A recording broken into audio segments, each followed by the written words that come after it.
Hello everyone, welcome back to my YouTube channel the glist medico. आज हम मैकफॉस्फोरिकम पढ़ने वाले हैं। ये भी एक बायोकेमिक मेडिसिन है जो सुशलर के द्वारा इंट्रोड्यूस कराई गई थी। तो आइए पढ़ते हैं। मैकफॉस्फोरिकम का कॉमन नेम है फॉस्फेट ऑफ मैग्नीशियम।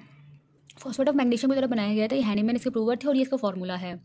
ये एक ग्रेटेस्ट एंटीस्पाज्मोटिक रेमेडी है। मतलब कि जैसे मेंसेस आए तो मेंसेस के टाइम पे बहुत ज़्यादा पेन होता है, क्रैम्प आते हैं, तो उसके लिए बेस्ट मेडिसिन है।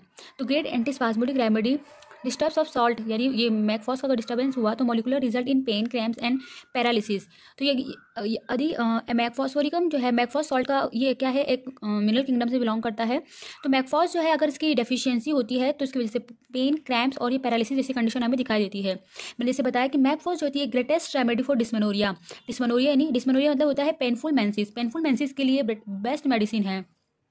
क्लिनिकल की अगर हम बात करें तो कोलिक, कन्वर्जन कफ, हेडेक, टूथेक, वूफिंग कफ, टेंटिशन, मेंस्ट्रुअल डिसऑर्डर में जो है ये बहुत अच्छा वर्क करती है। स्फीयर ऑफ एक्शन की बात करते हैं तो ब्रेन में, nerves, muscles, intestine and uterus पे इसका एक्शन रहता है। Pathogenesis, neuralgic pain in the head, teeth which in sharp cutting. Neuralgic pain होगा मतलब नर्व से रिलेटेड पेन होगा हेड पे या फिर टीथ पे, जो है किसी न्यूरालजिक नर्व से रिलेटेड पेन होगा हेड पे, अगर होगा टीथ पे होगा, वहाँ पे पेन कैसे दिखाई देगा, एकदम शार्प कटिंग लाइटनिंग पेन दिखाई देगा, लाइक शूटिंग ऑलमोस्ट अनबियरेबल। एकदम शार्प पेन होगा, कटिंग होगा, लाइटनिंग टाइप का पेन होगा, शूटिंग ऑलमोस्ट अनबियरेबल, इतना इतना ज़्यादा पेन होगा कि वो अनबियरेबल होगा, मतलब वो सह नहीं पाएगा। Spasmodic pen in abdomen. देखो नॉर्मली ये सारे पेन जो है जनरल व्यू से बताए गए हैं, जैसे कि अगर हेड पे हो रहा है या टीथ पे हो रहा है तो इस तरीके का पेन दिखाई देगा। लेकिन जब मेंसेस से रिलेटेड होगा या फिर डिस्मेनोरिया से रिलेटेड पेन होगा वो स्पाज्मोटिक पेन होगा। कॉन्स्टिट्यूशन की अगर हम बात करते हैं तो mag phos specially adapted to the affection of thin emaciated person of highly nervous organisation of dark complexion.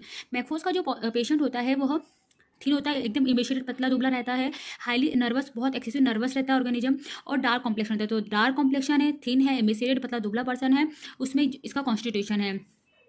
ये ऑल्सो सूटेड करती है यंग पे, मतलब कोई फीमेल होगी, यंग होगी, उस पर स्ट्रॉन्ग पर्सन। मतलब कहने का मतलब ये है कि मैकफॉस जो है स्पेशली जो होता है पतले दुबले लोगों पे बहुत अच्छा वर्क करती है, लेकिन साथ ही साथ स्ट्रॉन्ग पर्सन और यंग वुमेन पे भी या फिर यंग पर्सन पे बहुत अच्छा देखने को मिलती है। एंड टीथिंग चिल्ड्रन, जैसे छोटे बच्चों के जब दांत आ रहे होते हैं उस समय भी बहुत अच्छा वर्क करती है। नर्वस टेम्परामेंट, उसका टेम्परामेंट जो है एकदम नर्वस रहेगा। चिली बैकग्राउंड है, मतलब चिली पेशेंट है, और सोरस का क्या है, बैकग्राउंड है। आइए गाइडिंग सिम्टम्स की बात करते हैं। तो गाइडिंग सिम्टम्स जो है मतलब राइट साइडेड रेमेडी है। मेनली इसका अफेक्शन जो होता है राइट साइडेड में, अगर कोई प्रॉब्लम स्टार्ट हो रही हो तो यह मैकफॉस बहुत अच्छा वर्क करती है। It affects right side of body generally, जैसे head, ear, face, chest, ovary, sciatica. तो राइट साइड में अगर हेड में कोई प्रॉब्लम आ रही है, ईयर में कोई प्रॉब्लम आ रही है, फेस में कोई प्रॉब्लम आ रही है तो मैकफॉस बहुत अच्छा वर्क करती है। Great dread of cold air, ये इंपॉर्टेंट है। बुक में एस के 2 में गलत ले रखा है, डिजायर लिख रखा है तो वो गलत है, वहाँ पे ड्रेड कर लीजिएगा आप लोग। तो great dread of cold air, of uncovering of touching the affected part of cold, of bathing और वॉशिंग। इसमें जो मैकफोस का जो पेशेंट होता है वो कोल्ड एयर से जो है बहुत, मतलब कोल्ड से इसको एवर्जन है, वो अनकवर भी नहीं करना चाहता है। Of touching the affected part of cold और बाथिंग और वॉशिंग, और वो जो है मतलब कोल्ड से ड्रेड करता है, वो बात भी नहीं करना चाहता है, और वो धुल्ला कुछ भी काम, बिल्कुल ठंडा पानी से कोई भी वर्क नहीं करना चाहता है। तो ग्रेट ड्रेड रहता है कोल्ड एयर से, तो कोल्ड से इसको एवर्जन रहता है। Colicky pain in abdomen, abdomen में बहुत तेज कोलिकी पेन होगा। Forcing the colicky pain in abdomen, abdomen में कोलिकी पेन होगा। Forcing the patient to bend double, जब पेशेंट जो है बेंड डबल मतलब आगे फॉरवर्ड होकर के और प्रेसिंग लाइक पेन करेगा, मतलब रिलीफ मिलेगा, मतलब आगे से बेंड होगा और प्रेशर डालेगा पेट पे तो उसको आराम मिलेगा। ऐसा कोलोसिंथी में भी सिम्टम है जो कि रिलीफ मिलता है। Relief by heat and warm, और हीट से और वार्म कोई चीज़ से इसको जो है आराम मिलता है। Rubbing and hard pressure, rubbing वहाँ पे कोई अगर रब करेगा या कोई हार्ड प्रेशर से या फिर किसी तरीके से वहाँ पे बांध देगा, कोई प्रेशर डालेगा या फिर बहुत तेजी से प्रेस करेगा इस तरीके से, तो वहाँ पे आराम मिलेगा। जैसे मान लीजिए ये एब्डोमेन है और आपने यहाँ पे इस तेजी से प्रेस किया तो उसको आराम मिलेगा। अगर लाइट प्रेस करेंगे तो उसे आराम नहीं मिलेगा। तो कोलिकी पेन इन एब्डोमेन, अगर एब्डोमेन में कोलिकी पेन हो रहा हो तो बेंड डबल से और हीट से और हार्ड प्रेशर से जो है इसको आराम मिलता है। ऐसा कोलोसिंथ में भी है। Best medicine for all sorts of pain, especially cramping, shooting, light and lightning. तो अगर क्रैम्पिंग टाइप का पेन है, शूटिंग है, लाइक एंड लाइटनिंग पेन है तो ये बेस्ट मेडिसिन है मैकफॉस के लिए। तो जब भी डिस्मेनोरिया हो रहा हो, पेनफुल मेंसेस हो और वहाँ पे शूटिंग लाइक लाइटनिंग पेन दिखाई दे रहा हो तो मैकफॉस हम दे सकते हैं। Pain are sharp cutting, stabbing, stitching, light lighting, coming और गोइंग रैपिडली। तो जो शार्प कटिंग, स्टैबिंग टाइप का जो पेन है, ऐसा लग रहा है जैसे कोई शार्प कर रहा हो, कट कर रहा हो, कोई स्टैब, वहाँ पे कोई घाव हो गया, कोई स्टिचेस लग रहे हो, इस तरीके का पेन अगर हमें दिखाई दे रहा हो और बहुत जल्दी आ रहा हो और जा रहा हो, मतलब 2 घंटे पहले आया और 1 घंटे बाद चला गया, मतलब बहुत जल्दी जल्दी आ रहा हो, कमिंग एंड गोइंग रैपिडली, जल्दी से आता है और जल्दी चला जाता है। इंटरमिटेंट पैरा ऑक्सीजम, मतलब रुक रुक के पेन आता है। Becoming almost unbearable during patient into frenzy, और बहुत ऑलमोस्ट अनबियरेबल टाइप का पेन होता है, पेशेंट जब तक फ्रेंजी टाइप का हो जाता है तो ये शार्प कटिंग पेन जो होता है दिखाई देता है। Pain rapidly change from place to place with constrictive sensation, pain जो होता है चेंज होता रहता है फ्रॉम प्लेस टू प्लेस, मतलब कहीं जैसे एब्डोमेन में हो रहा है तो फिर कहीं और पेन होने लग जाएगा, चेस्ट में पेन होने लग जाएगा, तो पेन की पोजीशन जो होती है चेंज होती रहती है। साथ ही कॉन्स्ट्रिक्टेशन, ऐसा लग रहा है उसको कोई जकड़ ले रहा है, कॉन्स्ट्रिक्टेशन सेंसेशन आती रहती है। Pain relieve by heat warmth and by pressure, जो पेन का रिलीव जो होता है वो कोई गर्म वस्तु से, जैसे हीट हो, वार्म हो या फिर प्रेशर से जो है इसको आराम मिलता है। Aggravation by cold in general, important है कि जो एग्रावेशन जो है कोल्ड, मैंने बताया कि पेशेंट को कोल्ड जो है बिल्कुल भी बर्दाश्त नहीं होता है, वो बिल्कुल कोल्ड से एवर्जन होता है, और मोशन से और ओपन एयर से 4 to 9 PM, इंपॉर्टेंट है 4 to 9 PM पे जो है इसका एग्रावेशन हमको दिखाई देखने को मिलता है।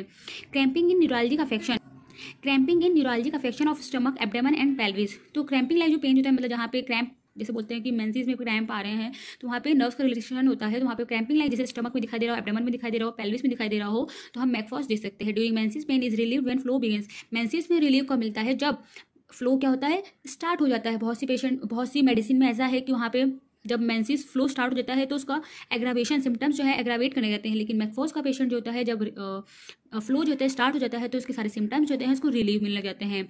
माइंड की अगर हम बात करते हैं तो laments all time about pain होता है, तो पेन के पेशेंट जो है पेन के बारे में हमेशा रोता रहता है कि laments all time about pain, अपने पेन के बारे में बताता रहता है कि मुझे बहुत तेज पेन हो रहा है, बहुत तेज ज़्यादा दर्द हो रहा है, इस सब के बारे में वो लेमिनेट करता रहता है, रोता रहता है। इनेबिलिटी टू थिंक क्लियरली, और वो कुछ क्लियर सोच नहीं पाता, इनेबल रहता है थिंक क्लियरली। स्लीपलेस और अकाउंटेड ऑफ इंडाइजेशन, स्लीपलेस रहता है और इंडाइजेशन की भी प्रॉब्लम साथ में उसको रहती है। एबेंडेंट फीलिंग, एबेंडेंट फीलिंग जो है बहुत इंपॉर्टेंट है।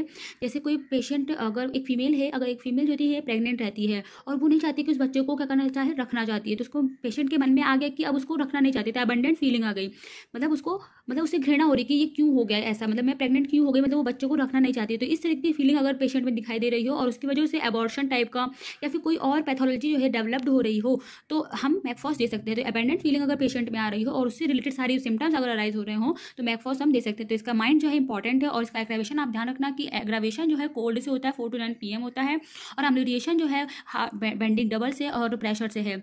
इंपॉर्टेंट बात यह है कि इसका मैकफॉस्फोरिकम जो है, मैकफॉस्फोरिकम का एब्डोमेन या कॉलिक जो है बहुत इंपॉर्टेंट है। तो ये इसका अगर कोलोसिन और उसका मैकफॉस का कॉलिक बहुत इंपॉर्टेंट है, ये 5 नंबर में पूछ लिया जाता है। तो इसके पर्टिकुलर की हम बात नेक्स्ट वीडियो में करेंगे। तो आई होप आपको ये वीडियो बहुत अच्छी लगी होगी।